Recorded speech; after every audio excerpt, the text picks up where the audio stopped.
What happens when two titans of the British royal family, each with a vastly different vision, find themselves at odds? Prince Philip, a man of action and forward-thinking ambition, sought to modernize the monarchy, while the Queen Mother, a steadfast guardian of tradition, worked to preserve its timeless values. Behind the public displays of unity lay a quiet but persistent feud that spanned decades. Could their differences have been the driving force behind key transformations in the monarchy? Did their clashing ideals ultimately help or hinder Queen Elizabeth II's reign? And how did their rivalry shape the royal family we know today? This is the untold story of a conflict that changed the House of Windsor forever. Let's get into details. The Queen Mother was no stranger to the weight of monarchy. Having risen to prominence as Queen Elizabeth, the steady hand beside King George VI, she had navigated the challenges of a husband thrust into kingship unexpectedly. Her role in steadying the monarchy during the tumultuous abdication crisis of Edward VIII and the trials of World War II cemented her place as a matriarch who cherished tradition. To her, the monarchy was not just a family legacy, it was a national institution, grounded in stability, continuity, and the ability to endure storms without ever showing a crack. Prince Philip, however, came from an entirely different mold. Born into a lineage as royal as any but without a kingdom to call home, his early years were shaped by displacement and uncertainty. His family's exile from Greece and his subsequent upbringing across Europe bred in him a self-reliance that would define his life. By the time he met Princess Elizabeth, he had already forged a path as a naval officer, a man of action who valued efficiency and practicality over pomp and circumstance. If the Queen Mother was the custodian of tradition, Philip was its challenger. When Princess Elizabeth announced her engagement to Philip in 1947, whispers of unease rippled through royal circles. The Queen Mother, while outwardly supportive, harbored private reservations. Philip's German connections, through his sister's marriages, cast a shadow over his suitability in a Britain still recovering from the scars of World War II. Additionally, Philip's bluntness and irreverent humor clashed with the Queen Mother's polished grace. She had spent decades perfecting the image of a monarchy steeped in decorum. He was a young naval officer who saw no reason to hide his thoughts, even when they rankled. The wedding itself, though a grand spectacle, hinted at the tensions simmering beneath the surface. The Queen Mother's determination to control every detail clashed with Philip's disinterest in ceremony for ceremony's sake. Still, the day passed without incident, and the young couple embarked on their new life, with Philip continuing his naval career and Elizabeth settling into her role as a dutiful princess. For a time, the Queen Mother and Philip maintained a cordial distance, their paths rarely crossing in any meaningful way. That changed dramatically in 1952. The sudden death of King George VI at just 56 years old thrust Elizabeth onto the throne and Philip into the unfamiliar and often uncomfortable role of consort. The Queen Mother, devastated by her husband's loss, channeled her grief into protecting the monarchy her late husband had worked so hard to stabilize. Philip, on the other hand, approached his new role with characteristic pragmatism, seeing it as an opportunity to modernize an institution he viewed as outdated and overly rigid. The first cracks in their relationship appeared almost immediately. With King George VI's death came a tidal wave of change for the royal household, much of it resisted by the Queen Mother. Philip's ideas for streamlining operations at Buckingham Palace, such as replacing footmen with walkie-talkies for internal communication, were met with disdain. To the Queen Mother and the palace courtiers, these proposals were not just impractical. They were affronts to the dignity of the monarchy. Even more contentious was the debate over the royal family's name. Philip, who had adopted the surname Mountbatten when he became a British subject, saw the transition of power as an opportunity to reflect the new era by changing the family name from Windsor to Mountbatten. For the Queen Mother, this was unthinkable. The name Windsor, adopted by George V during World War I to distance the monarchy from its German roots, had become a symbol of British resilience and identity. To change it now, she argued, would undermine the legacy of her late husband and the sacrifices made to uphold the monarchy during the war. The Queen sided with her mother and advisors, issuing a royal proclamation in 1952 declaring that the family name would remain Windsor. Philip's frustration boiled over, and he reportedly exclaimed, "I'm just a bloody amoeba. I'm the only man in the country not allowed to give his name to his children." For the Queen Mother, this outburst only confirmed her view of Philip as impetuous and self-serving, more concerned with his own legacy than the continuity of the crown. As preparations for Elizabeth's coronation began in earnest, the Queen Mother's influence over the event became another point of contention. Having overseen her husband's coronation in 1937, she was determined that her daughter's ceremony would follow a similar blueprint, a grand, traditional affair that showcased the monarchy's timelessness. Philip, ever the modernizer, saw the coronation as an opportunity to bring the monarchy into the 20th century. His suggestion to televise the event, giving the public an unprecedented view of the ceremony, was met with skepticism by the Queen Mother and outright opposition by Winston Churchill. The Queen Mother's camp argued that televising the coronation would cheapen its sanctity, reducing a deeply spiritual and historical occasion to mere entertainment. Philip countered that this was precisely why it should be televised, to demystify the monarchy and bring it closer to the people. The BBC eventually won the battle, and the coronation became one of the first major televised events in history, watched by millions around the world. Yet even this victory came with tension, as the Queen Mother quietly worked behind the scenes to ensure that the ceremony itself remained steeped in tradition. By the time the coronation took place in June 1953, the underlying tensions between Philip and the Queen Mother had become a defining feature of royal life. Both were fiercely committed to the monarchy, yet their visions for its future were fundamentally at odds. For Philip, modernity was not just desirable but essential to the survival of the institution. For the Queen Mother, any deviation from tradition risked undermining the very foundation of the monarchy. Their feud, while often simmering beneath the surface, occasionally boiled over into public view. In private, however, the Queen found herself caught in the middle, balancing her mother's advice and her husband's ambitions. It was a role she would play for much of her reign, ensuring that both voices were heard while charting her own course forward.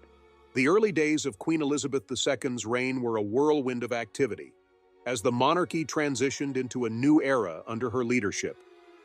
Yet, amidst the public celebrations and ceremonies, the internal dynamics of the royal family were anything but harmonious. With the Queen Mother grieving the loss of her husband and Prince Philip grappling with his diminished role as consort, the tensions between the two figures only deepened. When King George VI passed away, the Queen Mother had been adamant about maintaining the stability and continuity of the monarchy. Her vision was clear. The new reign should mirror the values and traditions her late husband had upheld. For her, this was not just a matter of personal preference, but a duty to the nation. Philip, however, saw things differently. He viewed the monarchy as an institution in desperate need of modernization to remain relevant in a rapidly changing world. One of their earliest clashes during this period revolved around Buckingham Palace itself. With the Queen now reigning, it was expected that she and Philip would move into the palace, the official seat of the monarchy. Philip was deeply reluctant to leave Clarence House, the home he and Elizabeth had lovingly renovated to suit their young family. Buckingham Palace, in his view, was cold, outdated, and ill-suited for modern family life. The Queen Mother, still residing at the palace at the time, resisted leaving her quarters for Clarence House, which she deemed too small. For Philip, this was another example of the old guard's refusal to adapt. Despite his protests, Philip and Elizabeth moved into Buckingham Palace, a decision heavily influenced by Winston Churchill, who insisted on maintaining traditional protocol. For the Queen Mother, this was a victory, a reaffirmation of her belief in the sanctity of royal customs. For Philip, it was a bitter reminder of his limited influence within the royal household. The presence of the Queen Mother within the palace only added to his frustrations, as her courtiers and advisors often clashed with his ideas for reform. One of the most notable examples of their ideological differences was the debate over the education of Prince Charles. The Queen Mother firmly believed that Charles, as the heir to the throne, should receive a traditional education, one that emphasized character and duty over innovation and practicality. She advocated for a private, home-based education under the guidance of experienced tutors, as had been customary for generations of royals. Philip, however, had other plans. Having experienced the rigidity of traditional royal education systems himself, He was determined that Charles would attend a proper school, where he could mix with other boys and develop independence. His chosen institution was Gordonstoun, a progressive boarding school in Scotland, known for its rigorous physical demands and emphasis on self-reliance. Philip had attended Gordonstoun himself and credited it with shaping his resilience and determination. The Queen Mother was horrified by the idea. To her, sending the young Prince Charles to such a harsh and unconventional environment seemed not only unnecessary, but potentially damaging. She argued that the heir to the throne should be shielded from undue hardship, his education carefully curated to prepare him for the unique responsibilities of kingship. Their disagreement became a highly charged battle of wills, with Philip ultimately prevailing. Charles was sent to Gordonstoun, though not without significant resistance from his grandmother. The tension surrounding Charles's education was emblematic of the larger struggle between Philip and the Queen Mother. It was not merely about where Charles would go to school, but about whose vision for the monarchy would prevail. Philip saw himself as a modernizer, pushing the boundaries of royal tradition to make it more accessible and relatable to the public. The Queen Mother, in contrast, believed in the power of tradition to provide stability and continuity, especially in uncertain times. Their clashes were not confined to private matters, but often spilled over into public life. The coronation of 1953, while a glittering success, had laid bare their conflicting approaches. Philip's insistence on televising the event had been a significant win for modernization, but it had come at a cost. The Queen Mother, though outwardly supportive, had worked quietly behind the scenes to ensure the ceremony itself adhered strictly to tradition. The grandeur of the coronation, with its ancient rituals and pageantry, was a testament to her influence. Philip's frustrations with the old guard extended beyond the Queen Mother herself to the courtiers and advisors who surrounded her. Many of these individuals had served King George VI and saw their role as protectors of the monarchy's traditions. To them, Philip's ideas for streamlining palace operations, introducing technology, and modernizing public engagements were not just unwelcome, but potentially disruptive. For Philip, their resistance was infuriating, a constant reminder of his outsider status within the royal family. These tensions reached a boiling point during the early years of Elizabeth's reign, as Philip tried to carve out a meaningful role for himself. Unlike the Queen Mother, whose influence was firmly rooted in her decades of experience and public admiration, Philip struggled to find his place. His position as consort was undefined, and his attempts to assert himself often led to clashes with the establishment. One of Philip's most significant initiatives during this period was his push for greater public engagement by the royal family. He believed that the monarchy could no longer remain a distant, untouchable institution, and that it needed to connect with ordinary people. This vision was in direct contrast to the Queen Mother's belief in maintaining an aura of mystique and reverence around the royal family. Her approach had been highly effective during the Second World War when she and King George VI had toured bombed-out areas of London, projecting an image of solidarity and strength. For her, this was the ideal model of royal engagement, dignified and carefully managed. Philip, however, envisioned a more dynamic and informal approach. He encouraged Elizabeth to undertake overseas tours and engage directly with the public, breaking down the barriers between the monarchy and the people. These efforts were met with mixed reactions, both within the royal household and in the press. While some praised Philip's forward-thinking approach, others criticized him for overstepping his role and disregarding tradition. Amidst these battles, Elizabeth found herself in an unenviable position. Torn between her husband and her mother, she sought to balance their competing visions while fulfilling her duties as queen. It was a delicate act, requiring both diplomacy and firmness. She understood the value of her mother's wisdom and experience, but also recognized the need for the monarchy to evolve in response to a changing world. The early years of Elizabeth's reign were marked by these struggles for influence, with Philip and the Queen Mother representing two sides of the same coin. While their feud was rarely overt, it shaped the dynamics of the royal household and influenced many of the decisions made during this critical period. At its core, their conflict was about more than personal differences. It was a reflection of the challenges faced by the monarchy as it sought to navigate the delicate balance between tradition and progress. As the dust of Queen Elizabeth II's coronation settled, the monarchy stepped into a new chapter. The coronation had been a glittering success, watched by millions around the world thanks to Prince Philip's insistence on televising the event. Yet, behind the scenes, the rift between Philip and the Queen Mother widened, fueled by their contrasting visions for the royal family's future. The post-coronation period was a time of transition, not only for the monarchy as an institution, but also for the royal household. Buckingham Palace, with its ancient traditions and rigid hierarchy, became a microcosm of the broader struggle between old and new. Philip, frustrated by the slow pace of change, sought to modernize every facet of royal life. He pushed for streamlined operations, better communication systems, and a more forward-thinking approach to public engagements. The Queen Mother, however, remained a formidable figure of resistance, her influence bolstered by the courtiers and advisors who shared her commitment to tradition. One area where their conflict became particularly evident was the monarchy's public image. For the Queen Mother, the royal family's mystique was its greatest strength. She believed that maintaining a sense of distance and reverence was essential to preserving the monarchy's authority. Her own tenure as queen had been defined by carefully curated public appearances, projecting an image of dignity and stability. She had mastered the art of appearing accessible without ever seeming ordinary. Philip, however, viewed this approach as outdated. He believed that the monarchy needed to connect more directly with the public, especially in an era of rapid social and technological change. His vision was one of accessibility and relatability, where the royal family would be seen as not just a symbol of tradition, but also a relevant and progressive institution. This vision led to numerous initiatives, including his championing of televised royal events and his own public engagements, which often broke with established protocol. The tension between these approaches came to a head during royal tours and public events. While the Queen Mother favored formal, carefully planned appearances, Philip preferred a more relaxed and spontaneous style. On several occasions, their differing styles caused friction, with Philip often pushing boundaries that the Queen Mother deemed inappropriate. These clashes were not merely about personal preferences, but reflected deeper disagreements about what the monarchy should represent in the modern world.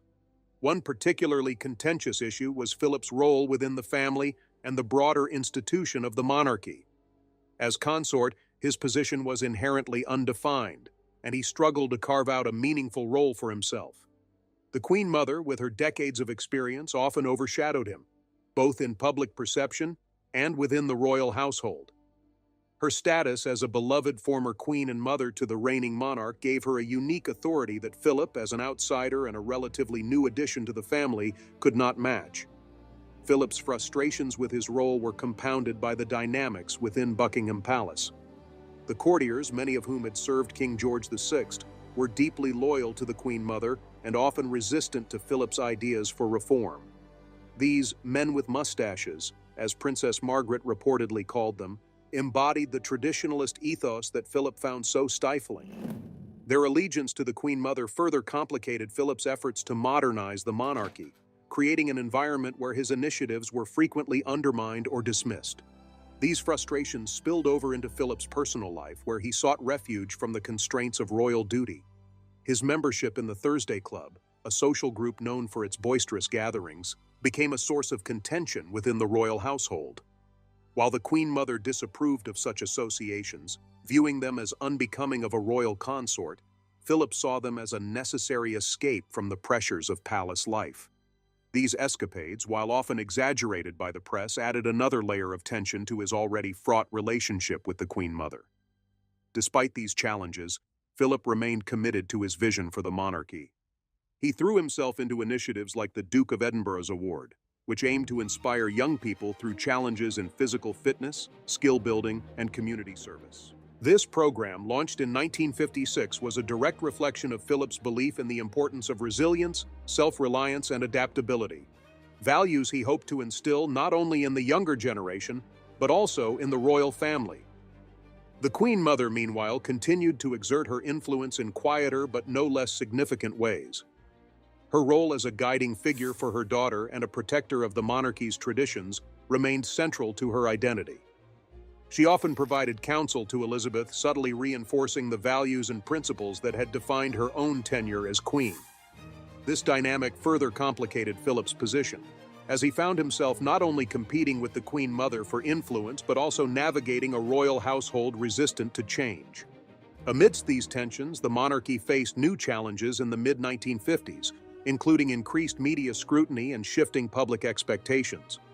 The post-war world was changing rapidly, and the monarchy, long seen as a bastion of stability, was not immune to these shifts.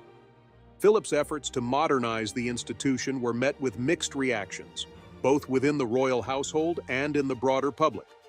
While some praised his forward-thinking approach, others viewed his initiatives as a departure from the monarchy's traditional role.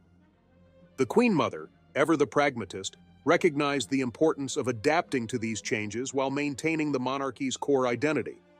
Her approach, however, remained rooted in tradition, emphasizing continuity and stability over innovation. This pragmatic yet conservative stance often put her at odds with Philip, whose impatience with the slow pace of change sometimes led to confrontations. One such confrontation arose over the modernization of royal estates. Philip, with his keen interest in science and technology, advocated for the introduction of modern farming techniques and sustainable practices. The Queen Mother, while not opposed to progress, was more cautious, preferring to preserve the traditional management of these estates. Their differing approaches highlighted the broader themes of their feud, a clash between tradition and progress, caution and innovation. Despite their differences, both Philip and the Queen Mother shared a deep commitment to the monarchy's survival and success. Their methods may have been at odds, but their goals were ultimately aligned. This shared commitment, though often overshadowed by their conflicts, provided a foundation for their coexistence within the royal household. As the decade drew to a close, the tensions between Philip and the Queen Mother began to evolve. While their disagreements remained, they gradually found ways to work together, recognizing the necessity of balancing their respective approaches. The Queen Mother, though still a staunch traditionalist, acknowledged the importance of some of Philip's initiatives, particularly those aimed at engaging younger generations. Philip, in turn, began to appreciate the value of the Queen Mother's wisdom and experience, even if he did not always agree with her methods. This uneasy truce marked a turning point in their relationship as they navigated the challenges of a rapidly changing world. Though their feud had shaped much of the early years of Elizabeth's reign, it also laid the groundwork for a monarchy that could balance tradition with modernity, continuity with progress.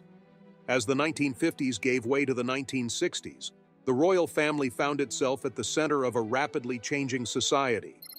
The post-war world was evolving, with sweeping social, political, and technological advancements reshaping the landscape. The monarchy, long a symbol of stability, faced mounting pressure to modernize and remain relevant in the eyes of the public. At the heart of these challenges was the enduring, if quiet, feud between Prince Philip and the Queen Mother, a conflict that continued to influence the royal household and the monarchy's direction. One of the most contentious areas of disagreement remained the upbringing of Prince Charles.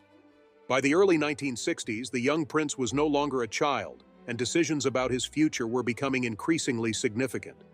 Philip, a staunch believer in the values of resilience and independence, was determined that Charles should follow in his footsteps by attending Gordonstoun, the rugged boarding school in Scotland that had played a pivotal role in shaping his own character. For Philip, this was not just about education, but about preparing Charles for the challenges of modern leadership. The Queen Mother, however, had an entirely different vision for her grandson. She believed that Charles, as the heir to the throne, needed a more traditional and protective environment, one that would shield him from unnecessary hardship and emphasize the refinement and decorum befitting a future king. Her preference was for a more prestigious and less austere institution, one that aligned with the monarchy's long-standing traditions. Despite her reservations, Philip's argument ultimately prevailed, and Charles was sent to Gordonstoun. The Queen Mother's concerns about the school's demanding regime were not unfounded, as Charles reportedly struggled with the physical and emotional challenges of life there. While Philip saw this as an essential part of Charles's development, the Queen Mother viewed it as an unnecessary ordeal, one that could have been avoided with a more traditional approach. This disagreement highlighted not only their differing parenting philosophies, but also their contrasting visions for the monarchy's future. Beyond Charles's education, Philip and the Queen Mother continued to clash over the royal family's public image. By the 1960s, the monarchy's mystique was being tested as never before. The rise of mass media, including television and tabloids, brought unprecedented scrutiny to the royal family's private and public lives. Philip, ever the modernizer, embraced these changes, seeing them as an opportunity to bring the monarchy closer to the people.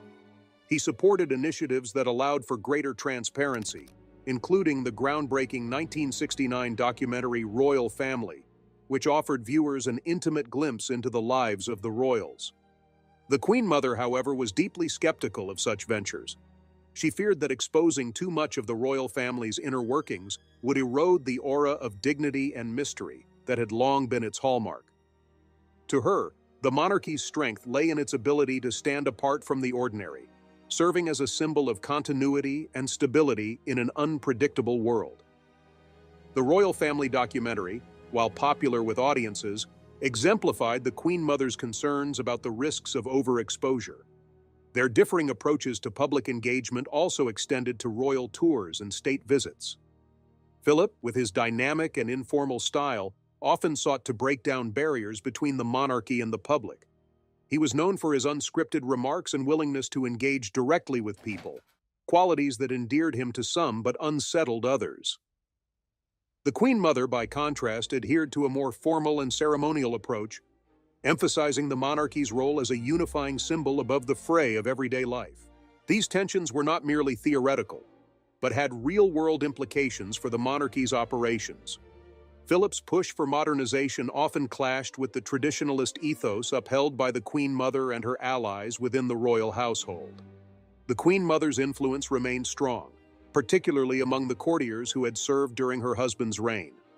This faction, deeply loyal to her and her vision of the monarchy, often acted as a counterweight to Philip's more progressive initiatives. Despite these conflicts, the 1960s also saw moments of cooperation between Philip and the Queen Mother, as both recognized the importance of presenting a united front in the face of growing public scrutiny. The monarchy's ability to adapt to changing times while preserving its core identity became an increasingly delicate balancing act. Both figures, in their own ways, contributed to this effort, even as their personal differences remained unresolved. One significant development during this period was the introduction of the surname Mountbatten Windsor for some royal descendants. This compromise, announced in 1960, was a small but symbolic victory for Philip, who had long felt marginalized by the decision to retain the Windsor name after Elizabeth's accession. While the new surname did not apply to heirs to the throne, it acknowledged Philip's contributions and marked a step toward reconciling his position within the royal family. The Queen Mother, while reportedly unenthusiastic about the change, chose not to oppose it publicly, recognizing the importance of maintaining harmony within the family. By the late 1960s, the feud between Philip and the Queen Mother had evolved. While their ideological differences persisted, they had begun to find ways to coexist, if not entirely reconcile. The Queen Mother, now in her late 60s, focused increasingly on her public engagements and philanthropic work, leaving the day-to-day operations of the monarchy to Elizabeth and Philip. Philip, in turn, continued to champion modernization, but with a growing awareness of the need to balance progress with tradition. Their relationship, while never warm, was marked by mutual respect for each other's roles within the monarchy. Both understood the weight of their responsibilities and the importance of maintaining the monarchy's relevance in a changing world. Their clashes, though often contentious, ultimately reflected the broader challenges faced by the monarchy during this transformative period. As the royal family entered the 1970s, the dynamics within the household began to shift once again. New generations brought new perspectives, and the institution continued to adapt to the evolving expectations of the public. Yet the legacy of the feud between Philip and the Queen Mother remained, shaping the monarchy in ways that would endure for decades to come.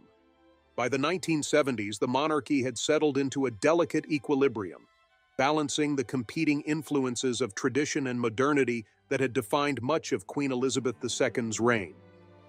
The tensions between Prince Philip and the Queen Mother, while less visible to the public, continued to shape the internal dynamics of the royal family. Both figures had carved out their roles, Yet the scars of their early clashes remained evident in their respective approaches to the institution they both served. Philip, now firmly established as the Duke of Edinburgh and a pivotal figure within the monarchy, continued his relentless push for modernization.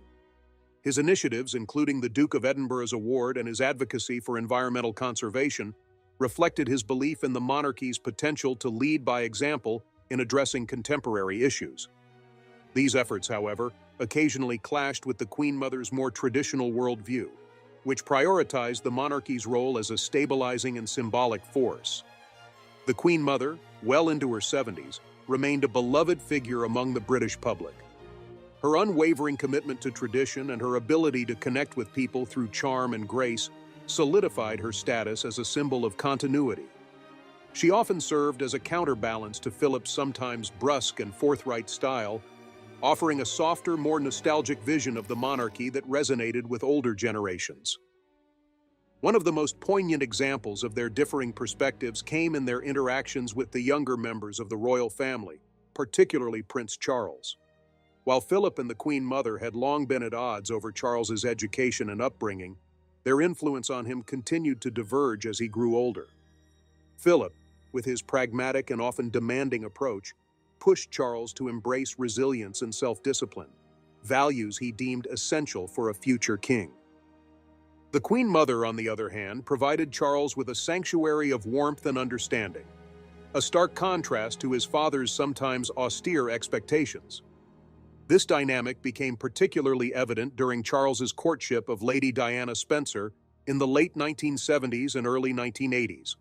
The Queen Mother, who had long championed traditional values, supported the match as a return to the familiar model of royal marriage, a union with an aristocratic and virtuous young woman who could embody the grace and dignity expected of a future queen. Philip, while supportive of the marriage, viewed it through a different lens, emphasizing the importance of Diana adapting to the rigorous demands of royal life. The eventual challenges within Charles and Diana's marriage underscored the complexities of balancing tradition and modernity within the royal family. While the Queen Mother remained a steadfast supporter of Diana, even as the marriage began to unravel, Philip's pragmatism sometimes clashed with Diana's struggles to navigate the royal system. These tensions, though not directly tied to their earlier feud, echoed the broader themes of their differing philosophies. As the decades progressed, the monarchy faced new trials, from public scandals to shifting societal attitudes. The Queen Mother and Philip, despite their ongoing differences, both played crucial roles in steering the institution through these challenges. The 1990s, in particular, tested the resilience of the royal family, as the death of Diana in 1997 sparked unprecedented public criticism and scrutiny. The Queen Mother, then in her 90s, continued to embody the monarchy's enduring values, while Philip's influence was evident in the royal family's gradual adaptation to modern expectations. By the early 2000s, the Queen Mother's health began to decline. Despite her age and frailty, she remained active in public life, a testament to her unwavering dedication to duty. Her death in 2002 at the age of 101 marked the end of an era for the monarchy. For Philip, her passing was both a personal loss and a symbolic moment. While their relationship had been fraught with tension, it had also been defined by a shared commitment to the crown, albeit expressed in vastly different ways. The legacy of their feud, however, extended far beyond their lifetimes. The balance between tradition and modernity that they had both struggled to define became one of the defining features of Queen Elizabeth II's reign. Their disagreements, while often challenging, had ultimately contributed to the monarchy's ability to adapt and endure in a rapidly changing world. Philip himself reflected on this balance in the later years of his life, often expressing admiration for the Queen Mother's steadfastness and her role in preserving the monarchy during its most trying times. Similarly, those close to the Queen Mother noted her eventual appreciation for some of Philip's initiatives, particularly his efforts to engage younger generations and address contemporary issues. Their story is a reminder that the monarchy is not just an institution, but a family, with all the complexities and conflicts that entails. The relationship between Prince Philip and the Queen Mother, though marked by disagreements and misunderstandings, also reflected a shared understanding of the monarchy's significance and the sacrifices required to uphold it. As the monarchy continues to evolve, the lessons of their relationship remain relevant. The tensions between tradition and progress, caution and innovation, are as pertinent today as they were during their lifetimes. In many ways, the secret feud between Prince Philip and the Queen Mother was not just a clash of personalities, but a microcosm of the monarchy's ongoing struggle to navigate the demands of history and the expectations of the present. With that, we have reached the end of today's video. If you have come that far with us, be sure to check out other videos on the channel.